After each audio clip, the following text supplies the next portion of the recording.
Hello friends, तो ये सारे जितने भी प्रेसिडेंट्स रहे हैं यूएस के, उनके टर्म में एस&पी 500 ने कितना गेन किया है, ये टैबुलेट किया है चार्ली ब्लेरो ने।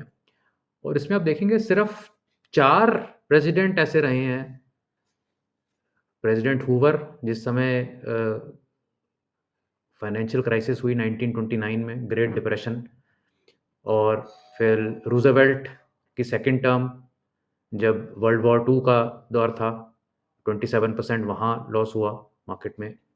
और W Bush, George W Bush के टाइम पे दोनों साल, ये पूरा डेकेड एक यूएस के लिए लॉस्ट डेकेड था। 2000 तक तो बहुत तेज़ मार्केट थी, फिर 2001 से 5 और 5 से 9, इन 8 सालों में 7% और 26% 2 टर्म्स में लॉस हुआ। लेकिन उसके अलावा आप देखेंगे ऑलमोस्ट 100 साल का डेटा है ये। 100 साल में सिर्फ 4 टर्म्स नेगेटिव निकली हैं, 1 टर्म सिंगल डिजिट पॉज़िटिव है, उसके अलावा सारी पॉज़िटिव।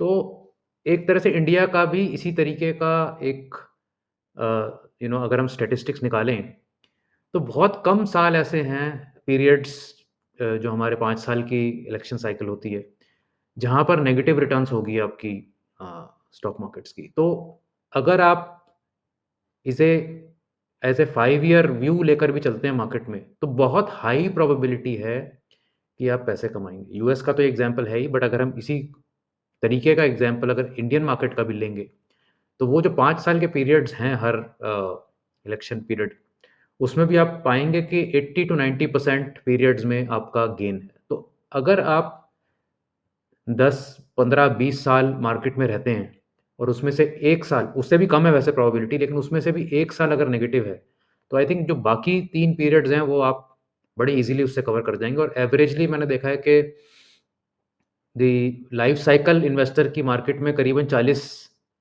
साल तो होती ही है। मतलब आप 25 या 30 की एज के आस-पास शुरू करते हैं और 65-70 तक आप इन्वेस्टमेंट तो रखते ही हैं, उसके बाद भी रखते हैं लोग।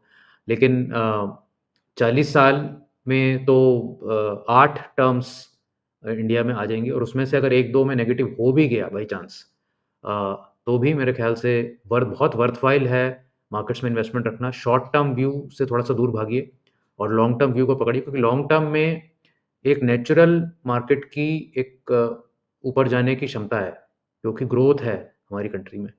और आप देख रहे हैं कि इवन जिन कंट्रियों में बहुत पुअर ग्रोथ है, जैसे आजकल यूरोप में बहुत पुअर ग्रोथ है, वहाँ पर भी ऐसा नहीं है कि स्टॉक मार्केट नेगेटिव जा रही है, वहाँ पर भी वो बीट तो कर रहे हैं इन्फ्लेशन।